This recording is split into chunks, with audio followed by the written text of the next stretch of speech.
Welcome to the Nonprofits and Media Podcast, where we talk to leaders involved with media inside a variety of nonprofit organizations about the different ways they approach marketing and communications.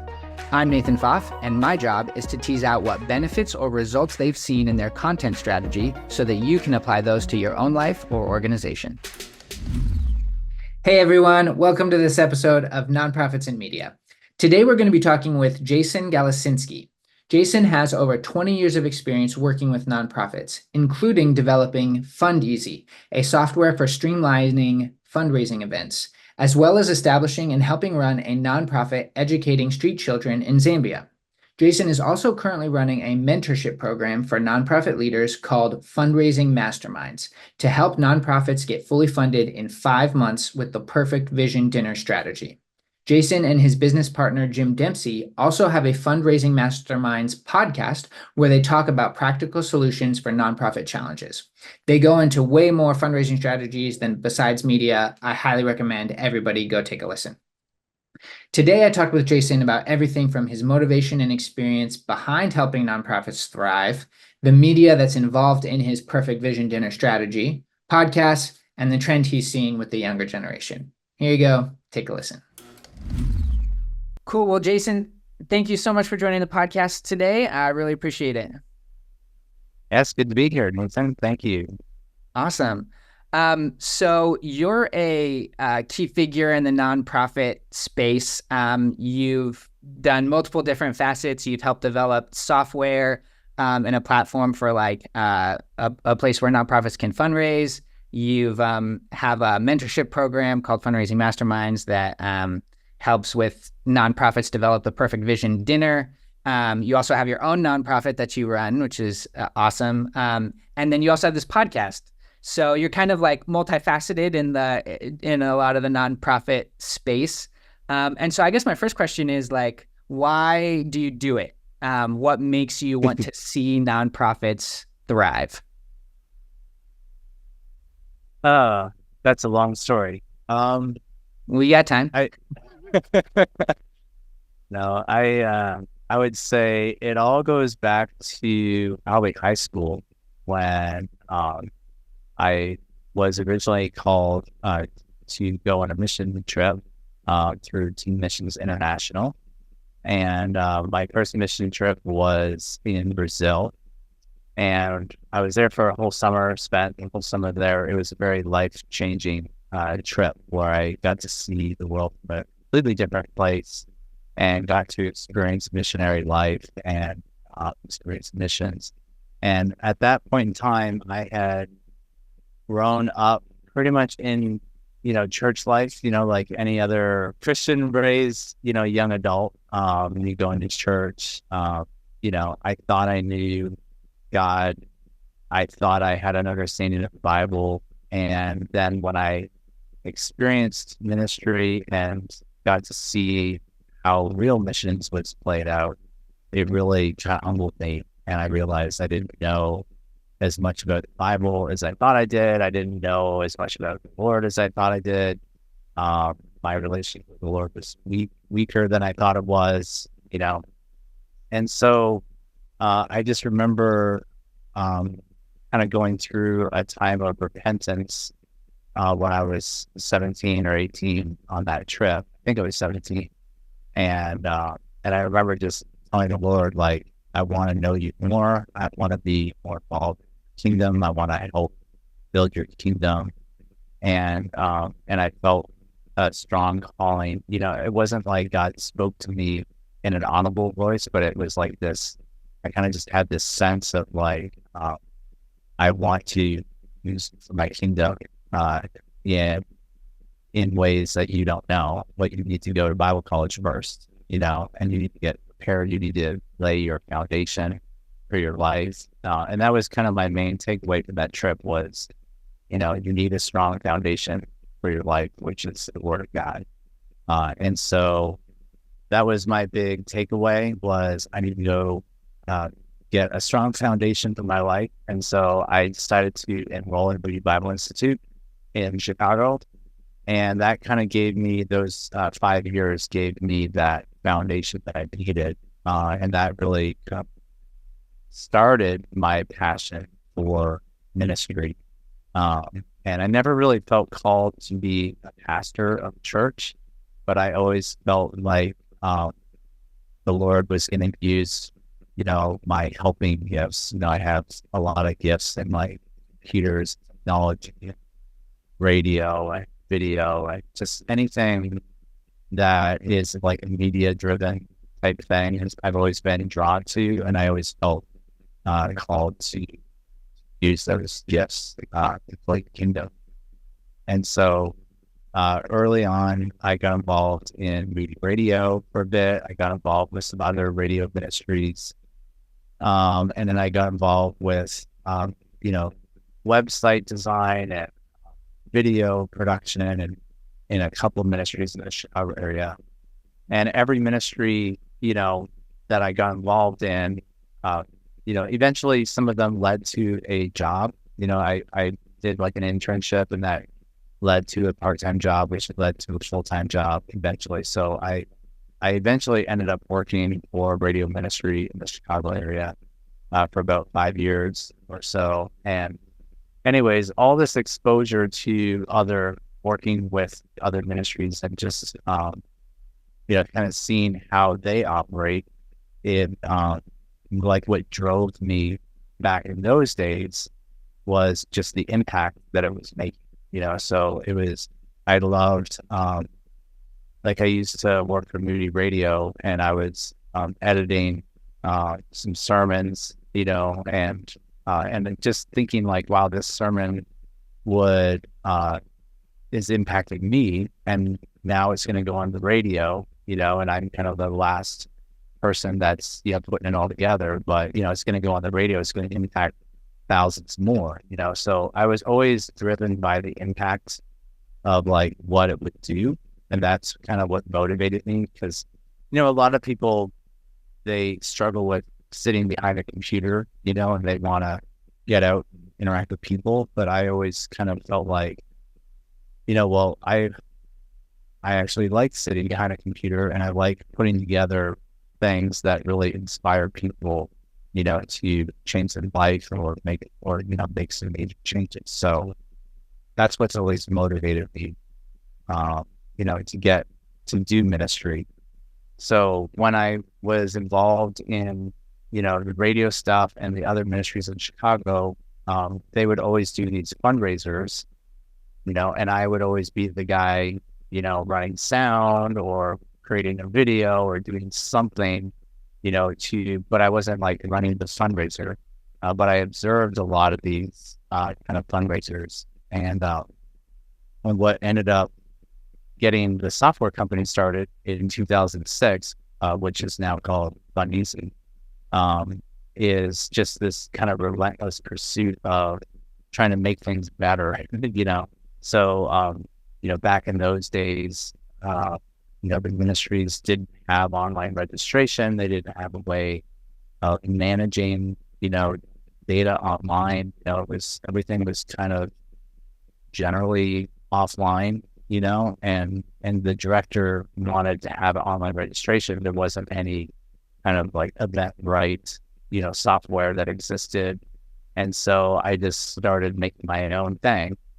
So it kind of started off as like an online portal, and then I just kept improving it over like 5 years, making it better.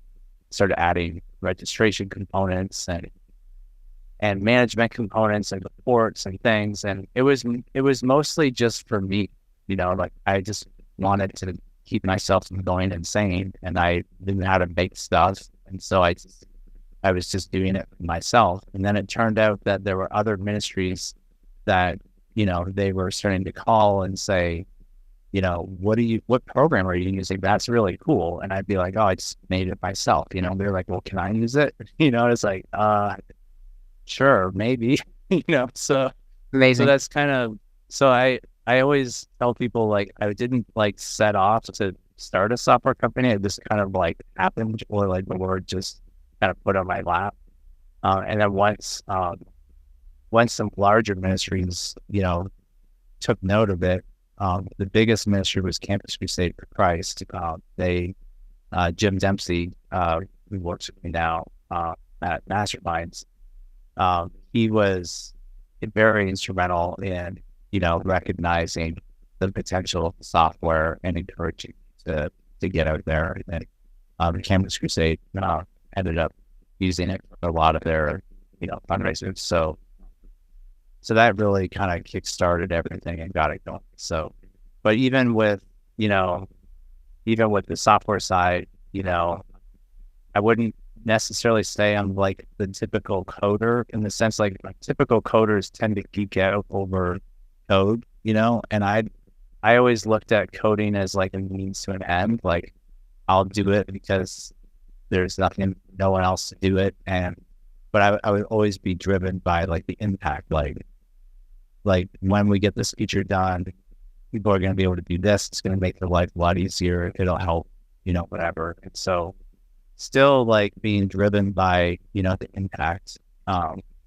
So now, you fast forward like 25 years later, and it's like, I get to help nonprofits raise money with all the development knowledge that we've accumulated.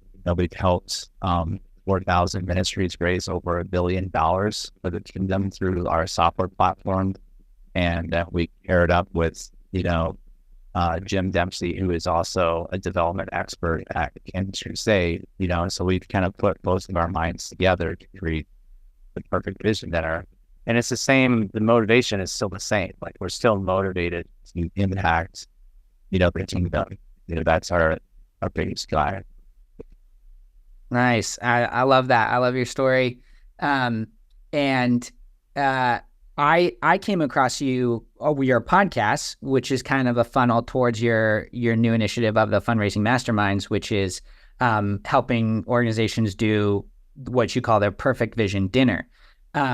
And then along with that, I also saw that you kind of run your own nonprofit helping street kids in Zambia.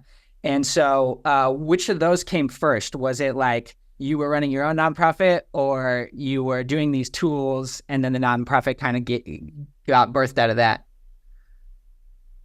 The nonprofit came from, so there's like multiple things happening at the same time. Life isn't just like a straight line. Sure. So while like the software company was, growing, and that was like my full-time effort for like 20 years. While all that was happening, my wife was having a lot of kids and homeschooling. So we have 10 kids now. And so we decided to homeschool them all. And in that effort to homeschool them, we're more focused on like discipling them and raising them in the Lord and teaching down what the Word of God says. And so we read this book called A Mission-Minded Family. And so I think it's, I want to say it's Anna Dugan, or I don't know what her name is, but you can look it up. Mission-Minded Family. And so we read that, and then we also read another book called This Is From Katie. And it's just about, living life on purpose, or living life with intention. And that tends to be like what resonates with me, because I'm a very intentional person. I don't like to waste a lot of time. In fact, my kids constantly are criticizing me that I never stop working. Like even when I'm done working, I just start working on something else, because I don't like wasting a moment of time, because I feel like it's just, I'm only here for a certain amount of time. God's only given you a certain amount of time, and I don't want to waste it, just doing nothing. So I struggle with sitting and just relaxing. But when we were reading these books with the kids, we were trying to teach them about missions and how to live intentionally and not just get sucked into, the mindset that life is all about you and your happiness and, building up your portfolio or, climbing to the top of the ladder. But, you're put on this earth for a reason, and, and serving people is really important. So that mission-minded family kind of, and Kisses for Katie really kind of provided some inspiration. And at the time, we were sponsoring some kids with Passion International.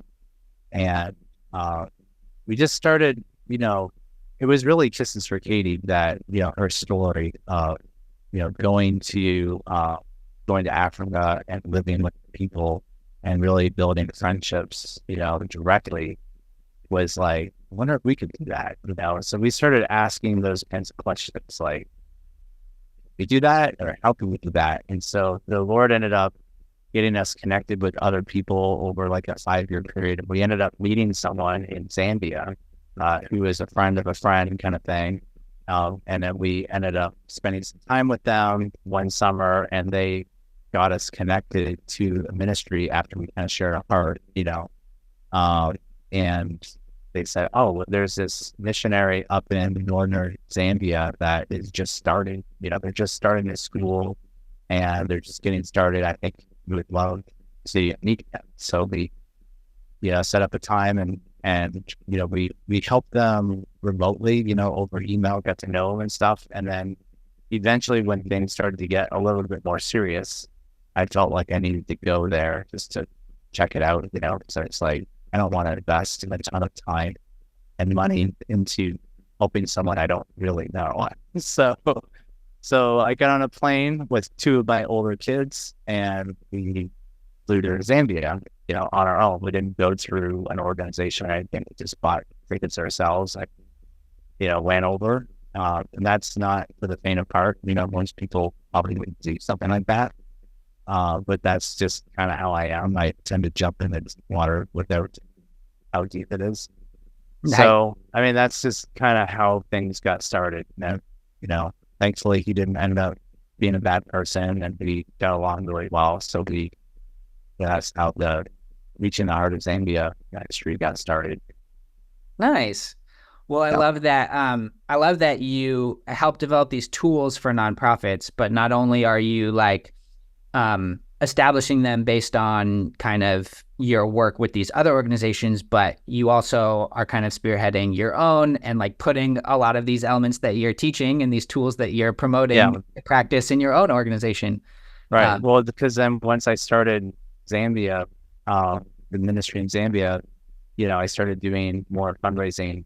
And so now I'm like using the software that I made to run my own, nonprofit. So it helps me to see things from the customer's perspective. I think that's one thing that I really like is, a lot of times when you start a business and you grow it to a certain point, it's really easy for CEOs and leaders to kind of get removed from their customer base. And that actually happened to me several times, where you just get in your own little bubble and kind of forget, what actually is your program for.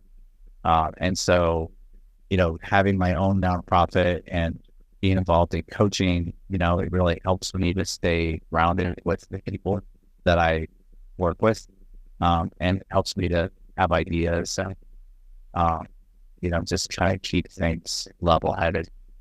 Yeah, I love that. The perspective of seeing it both from the customer and from the developer is super powerful. So tell me about the Fundraising Masterminds and the Perfect Vision Dinner course that you have set up for nonprofits. Yeah, so Fundraising Masterminds was an idea that really started 5 or 10 years ago. I've always, when we started the software company and it really caught on, after surveying about 2,000 organizations, and we started to see, you have a unique perspective of being able to see things from a different perspective than everyone else, because everyone else is coming in from the bottom and they're just seeing what they do. But very few people have the opportunity to see what 4,000 people are doing, from the top level. And so I started noticing like, okay,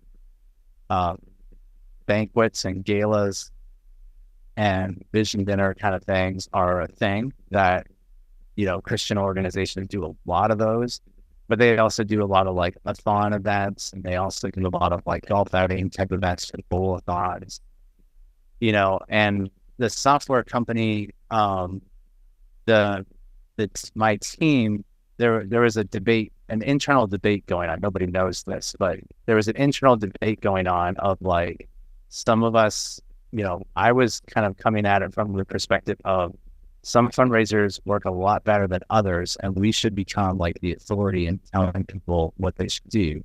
And other people were like, no, we're just software. We're not consulting. We're not in the business of telling people what to do. We just want to take the business and, let them run it however they want to run it. So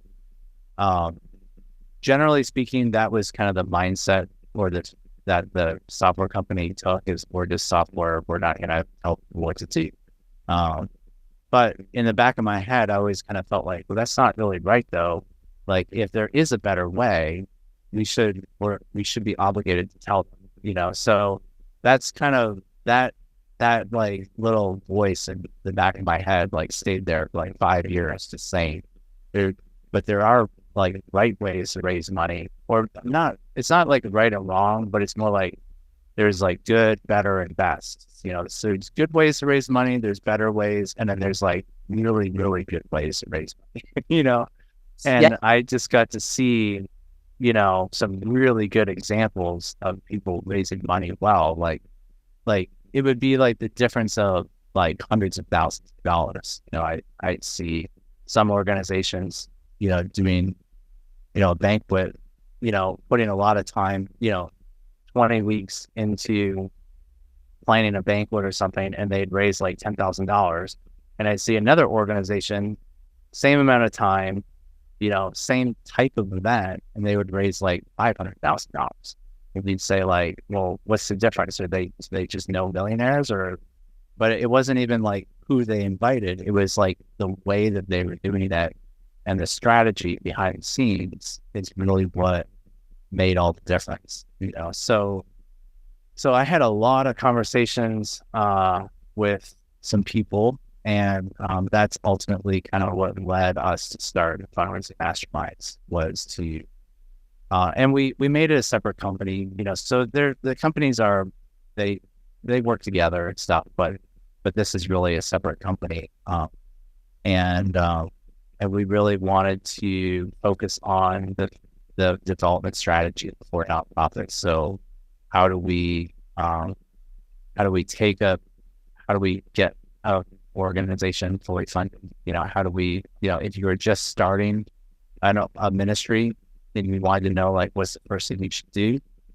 Then we have a plan, and we kind of walk you through like the ideal plan. We're focused on like the ideals of like, if everything is rosy and wonderful, this is the best way that you should do it. It doesn't always work out, because there's a lot of things that you can't control, but that's really what the organization is focused on, is taking all the wisdom and knowledge that Jim and I bring, over 40 years of development experience to the table, and kind of sharing like, this is how you raise, $100,000, So the Perfect Vision Dinner program, it's a mentorship program. It's a 20-week program where we're walking people through like step by step how to get, your first 100,000, in the door. But it's more than just raising 100,000. It's also just, how do you build those partners? What do you do after the dinner is over? How do you implement those, people into a development system that will enable them to continue to give, over time, and grow, year over year. So it kind of has like a mushroom effect. So a lot of people that we work with, they raise 100,000 in the first year, and then they raise 150 the next year, and then 250, so it kind of grows.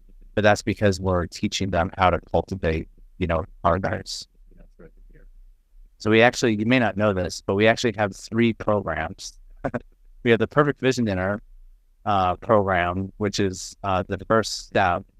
And then that leads to a secret program that we don't advertise. But the secret program is called the Winner's Circle. And the Winner's Circle is only available to organizations who raise 100,000 or more at their Perfect Vision Dinner. So if you kind of hit that milestone, and you're successful, you go through the program, you're successful, you do a vision dinner, then you qualify to join the winner's circle. And in the winner's circle is where we work with you each month to, prepare you for the next dinner. But then we also work with you to help you implement the development systems that Campus Crusade uses and other world-class organizations. So we help you develop that. And then we're just about to launch, by the time this airs, we should have launched our new program called Major Donor Mastery. And so that's focused on, finding and cultivating major donors, like the people who are writing the $100,000 checks or the $500,000 checks. How do you find those people? How do you build relationships with those people? Because, everyone knows that those donors exist, but they are kind of terrified of them and they don't know how to handle them. So we've built a whole course around that, how that works. Amazing. Well, you've heard it here, folks. The secret courses that aren't advertised about the winner circle and everything. I love that. Yeah. Well, I definitely want to come back to some elements of your courses and specifically the media aspects inside them. But first, I kind of want to back up a little bit and talk about how you ended up marketing this mastermind. Because I found you because of a podcast, the Fundraising Masterminds podcast that you and Jim release. And there's a lot of incredible content on there for leaders of nonprofits, and I recommend everybody to go take a listen. A lot are media related, but then they also have tools for other things within the nonprofit structure and hiring and different organizational tools. But I wanted to ask you, why did you guys decide to do the podcast specifically? Why was that a medium for how you decided to promote the mastermind and the Vision Dinner course? Well, podcasts are kind of like a trending thing right now. So it's partly because it's like the trending thing that people are doing. But beyond that, we needed to have something that would help us to establish our authority in the space, and something beyond just a quick 3-minute video or marketing video. Like a lot of times you just have these short snippets or you're trying to do things on reels or whatever. It's really easy to be misunderstood, or, people don't really get to know you as a person. And I think one of the great things about the podcast format is that people listen to you on the way to work or, traveling on vacation or whatever. And it's a really great way to really get to know, a person where you feel like they're talking to you and you can like deep dive into some bigger topics and, address issues where people can have some context and things like that. So we saw what some other people were doing and thought, this would be a great way to, do some long format video, and audio, and then you can use that long format video, you can kind of slice and dice it, repurpose it lots of different ways, which we do on social media. But I didn't really know which platform would work for us, so we just kind of launched the podcast up everywhere. And we decided to do a video podcast because that's also kind of the new thing. And so, and we launched it on, Apple, Spotify, YouTube, X, and just kind of like everywhere. And it kind of surprised us, but like YouTube did the best. We got the most traction on YouTube of all places. And I think it's because of the searchability. I think a lot of people are going to YouTube and using it like the new Google. I know my kids do that, so that there's probably other people doing that too. They don't go to Google very often. They go to YouTube and type that, how do you do this or how do you do that? So I think once we realized that YouTube is really kind of the thing. Then we started optimizing our SEO. So we hired a part-time guy that just does SEO. When we started, we were just recording a ton of content and doing SEO on the back end, to try to like fit the content into keywords and stuff. And now we do it the other way, where we SEO ideas for the podcast first. So we going into recording sessions, we know what the title is, we know what the description is, we know what the keywords are, we know like what all the buzz things are, because apparently the more that you can say, what you've actually written, the more it kind of verifies that, that this is legit or whatever, and it bumps your content, organically more. So we've just been doing more stuff like that, and trying to, I guess from a strategy perspective, that's more the strategy side of things, but it's also just a great way to help people. So going back to that original motivation of like, why do we do what we do? It's kind of like, well, we really want to meet as many nonprofit leaders as we can and help as many people as we can, because we know that most nonprofits are just kind of shooting from the hip and they really don't have an organized plan. And so even just one conversation on the phone can make a big difference, or a lot of nonprofit leaders are just struggling in general. So kind of more motivated to reach them and so we do a lot of podcast episodes about the common struggles that nonprofit leaders tend to struggle with, raising money or working with boards, or, stuff like that. And it's, it's working. So it's nice to do something that actually works. I've had some other, with the software side of things, we tried a lot of digital marketing, and a lot of things just felt like we were burning money, trying stuff. But this is actually, seems to be connecting with people, and people are finding us, and booking calls and signing up for the course because of the podcast. So it definitely is working.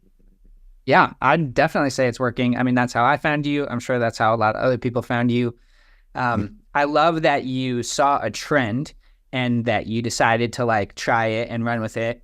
And then once you did, you then also started to kind of look at the data from it and kind of further tweak and refine with SEO and things like that. So from your experience doing the podcast and the kind of results that it's brought your mastermind, would you recommend nonprofits, leaders within nonprofits, to do their own podcast? Is that like a medium that you would encourage them to try out?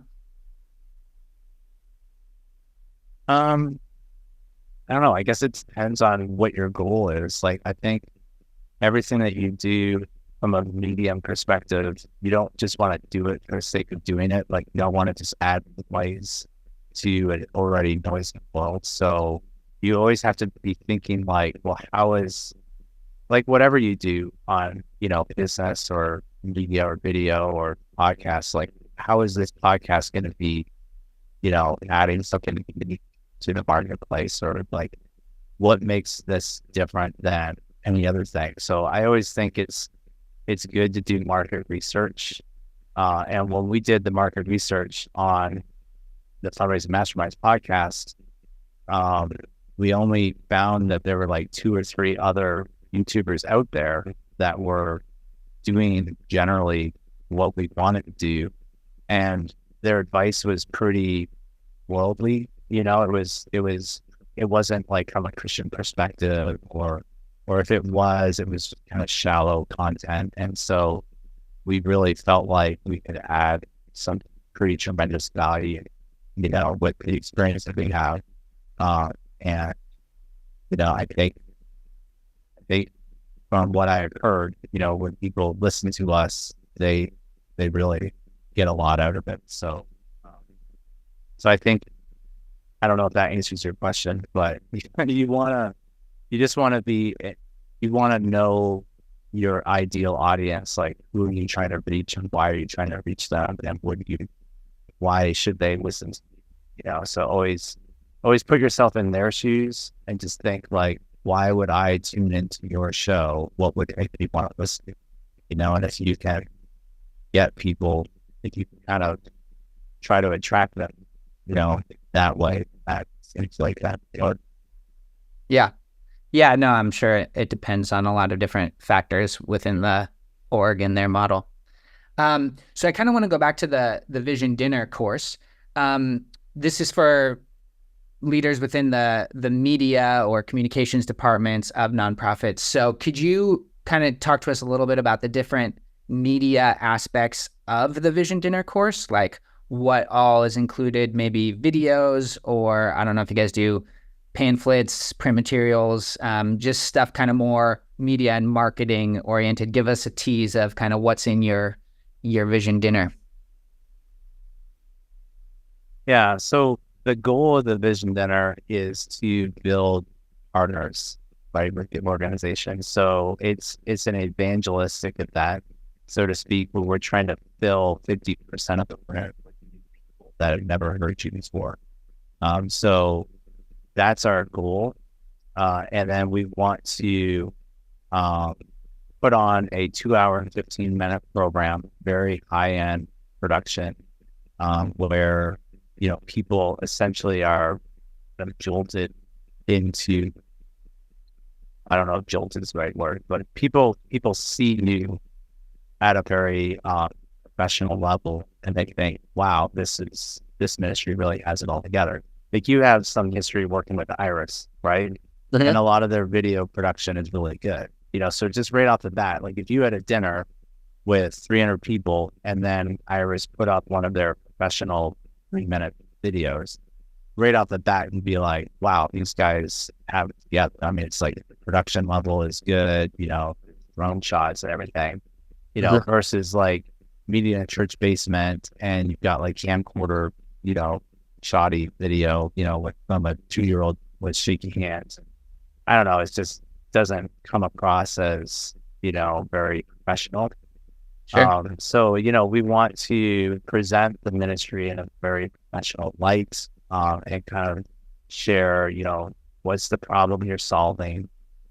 What are you doing about it? Why do you exist? And how can we, what do you have planned for the future and how can we help you get there? So that's essentially the format of the Vision Dinner. And then we do a series of testimonies, and we do a split appeal, and we basically inspire people into giving. So we've nailed down, after doing 2,500 Vision Dinners, you kind of nail down what works and what doesn't. So we've kind of tried everything.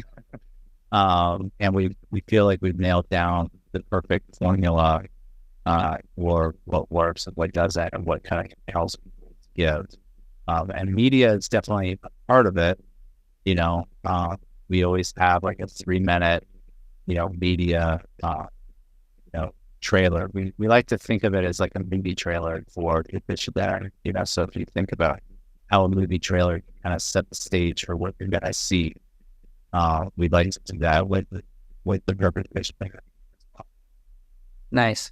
Yeah, I like how you said you're inspiring people. You're not trying to like manipulate them, but you're trying to just like put the ministry in a positive light, put the best foot forward, and then kind of use that as a way to inspire others to get involved. So talk to us a little bit about that trailer video. I'm sure you have like speakers as well. So why would you choose to, or maybe what elements would you encourage people to put into a video versus have done by an in-person person in the room?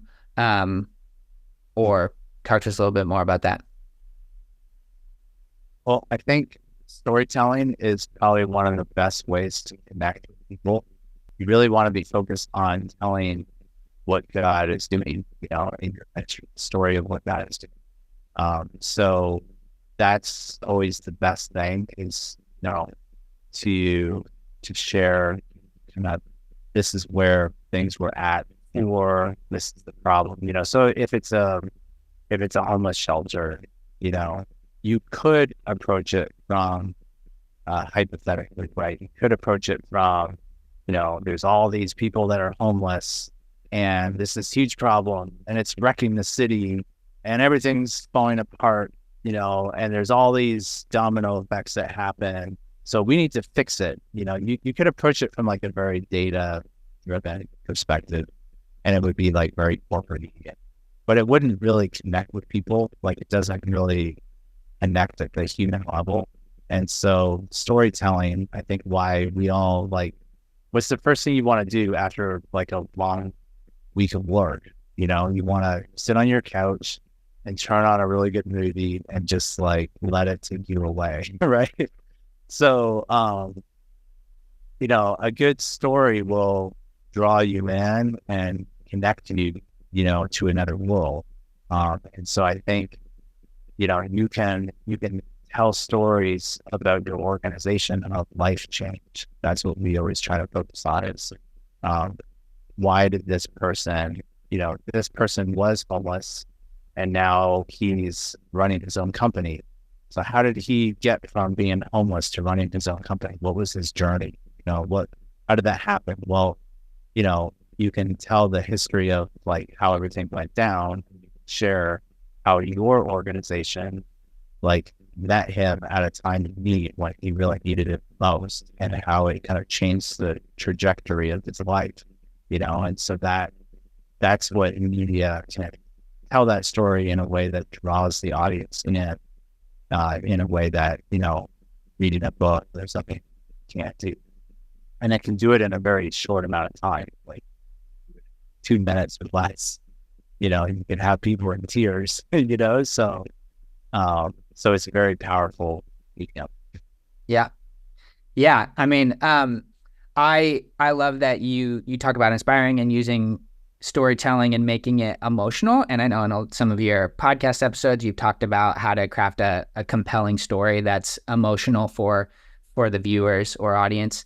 And I would tend to agree with you, but I'm wondering if you have a response to the critics that would kind of be like, no, don't try to, you're manipulating me by trying to make it emotional. And they do this with worship too, in different church settings of like, don't set the mood with the lights. You're trying to manipulate my emotions. Like, just give me the numbers, just give me the facts. So do you have a response to those people about like how or why orgs would want to choose to make their storytelling compelling and emotional versus not? I think it's always good to have like a balance of both. There's two fundamentally different types of people, and we teach this in my course that there's two different types of givers. There's emotional givers and then there's logical givers. So, like Jim Dempsey, he is an emotional giver. His wife is a logical giver. So, at his house, if you were to show up with like a really cute 3-year-old with a bag of cookies and said, "Would you buy, this bag of cookies for me?" and just look at him the right way, his heart will melt and he'll buy the cookies just because he's an emotional giver, but his wife would be like, "Well, tell me the reasons why I should buy this bag of cookies," like, and she wouldn't buy it just because the girl's cute, she has to have a good reason. And then, and if the reason makes sense, then okay, I'll buy the cookies, So, so we try to do that in our program. We try to teach organizations that you have to have a good mix of both, because some people are emotional and other people are logical.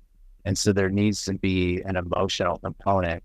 Usually you want to, beat out with an emotional, I don't know any really good films or stories that don't draw you in with emotion, but then including some logical stuff in there, like explaining things. So from a ministry perspective, when we draw up the perfect vision in our program, we're connecting with people emotionally, but then the directors, are explaining things, how they work and why they do this and what what we need to do to get to the next level to reach more people. And it's very logical, but then there's emotional stories in there that, kind of having emotion, so we're not really trying to manipulate, it's more like just recognizing how people work, and trying to meet them where they're at.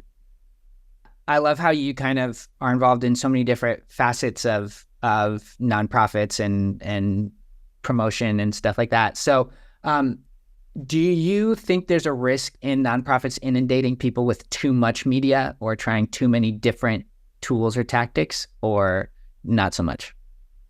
I mean, a good mentor of mine in the business always said, you want to try everything at first and then do more of what works and less of what doesn't. So it's really important to kind of find your niche and really latch on. So I don't know if it really depends on what kind of organization you are.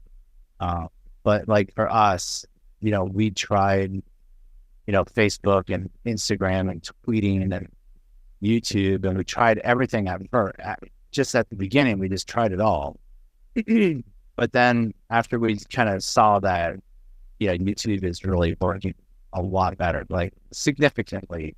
It wasn't like a close second. It was we were getting 5 views on Instagram and hundreds of thousands of views on YouTube, so it was miles of difference for the same content, so it was doesn't even, so clearly there's something working with YouTube.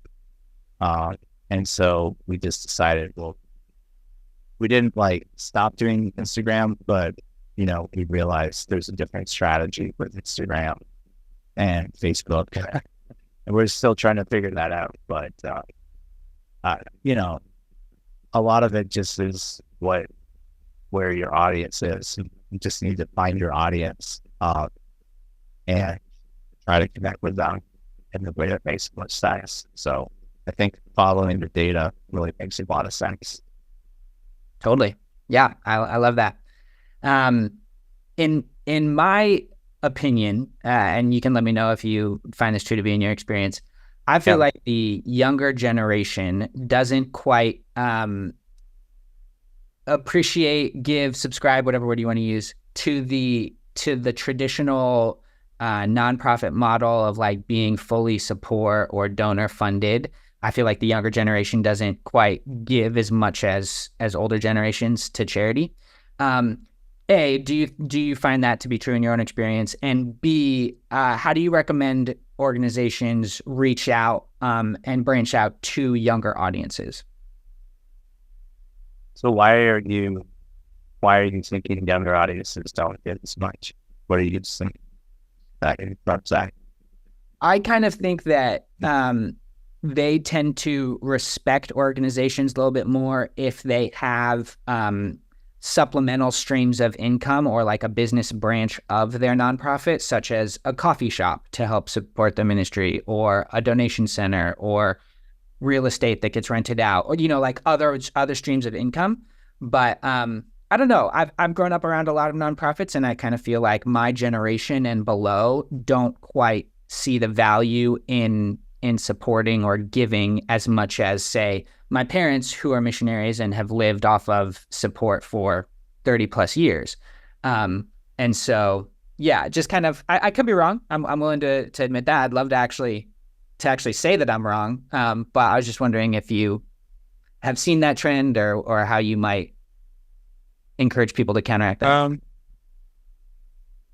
The trend that I'm seeing with younger people is the younger people are actually quite generous.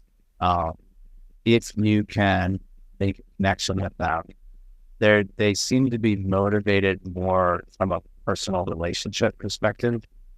So I think the older, more traditional route used to be writing newsletters, having all these professional things that were very, very much something our parents would read and like to read, having reports and, I don't know, seeing graphs and numbers and seeing really nice polished things, and they would be fine with that, because I think the older generation trusted corporations a lot more. Like it was, there was more of a trust in, companies, and, and nonprofits are a type of company, in a sense, they're a corporation. I think what's happened recently, I don't know how recent, I don't know when it shifted, but it feels like in the last 10 years, there's been this move away from trust from corporate America, in a sense. People tend to trust people a lot more than they trust corporations, which is why there's so many influencers out there, 'cause it's I don't know, you feel like you get to know the person and you get to know them as an individual, and then it's whatever they say, you're going to just do it, and so I think the key with the younger generation is connecting with them on a more personal level. And when you make ministry super personal to them, it actually, they feel like they are making a connection, that they're contributing, or they're actually able to move the needle somehow in a very personal, real way, then they are actually pretty generous, with their giving. But it just takes a different strategy, it takes a lot more work, because the old method, you could do mass mailings and all these big corporate things and just do one big sweeping thing. And now you've got to personalize everything, get on the phone and talk to people and take them out to coffee and show them that you care about them. That takes a lot more work, So, but I think if you do that, which some of the organizations that are really doing well financially, they are doing that kind of thing. So they're getting pretty good results. Gotcha. Yeah, I love that insight that they're not unreachable. It's just, it might take a different strategy in order to get to them than previously. Yeah. Well, hey, Jason, I am out of time. I have so many more questions that I didn't get to ask, but I really appreciate you hopping on and sharing with us. So where can people find you? What are the channels that are best to find you? Well, if you are a nonprofit leader and you would love to check out our podcast, the best way to find that is to just go to YouTube and search for Fundraising Masterminds podcast. Or you can find us on Spotify, same thing, Fundraising Masterminds podcast. It's free to listen to. Got, as of this date, 50 plus episodes out there. So anywhere from starting a nonprofit to how to raise 100,000 in 5 months, to what do I do with my board? They're falling apart. How should board members be involved in fundraising? That's a really popular topic. So any of that stuff, we talk about that really. We release a new episode once a week. So it's just a great thing to subscribe to and listen to, for sure. If you're more interested in joining our masterclass, if you're more interested in joining the Perfect Vision Dinner mentorship program, we actually do that twice a year. And it's pretty intensive program. Jim and I are pretty involved in it. It's a 20-week program. We do live calls for that 20-week time period. So it's a combination of live coaching, one-on-one time, video content, private community groups. So it's a very intensive program, but it really is helping a lot of nonprofits get organized and raise, a lot of money. So our goal in that mentorship program is to raise 100,000 of the first vision dinner. So if you're raising 100,000 or less, or if you're raising, 200,000 or 300,000, but you'd like to, take it to the next level, that the Perfect Vision Dinner is great, kind of shot in the arm, really gets your team, unified and organized. But you can look that up at fundraisingmasterminds.net. .net. Perfect. Well, hey, Jason, thank you so much. Really appreciate your time. Yeah, thanks, Nathan. It's good to meet you. You too. Hey everyone, thanks so much for listening. If you enjoyed this episode, please don't forget to subscribe to our channels for future content. It really helps us out. This podcast is brought to you by Travelite Studios. Travelite is a full-service film production company that specializes in documentary and promotional videos for your nonprofit. We are a multicultural team of award-winning creatives with a passion to help organizations grow their reach. We can be your media team or work alongside your media team to deliver captivating content that energizes your audience. Travelite takes the time to truly get to know you and your needs and includes extra tools to help make your videos be the most powerful they can be. Go to travelitestudios.com right now to plan a project and have your story and solutions presented to viewers in a beautifully compelling way. That's travelitestudios.com.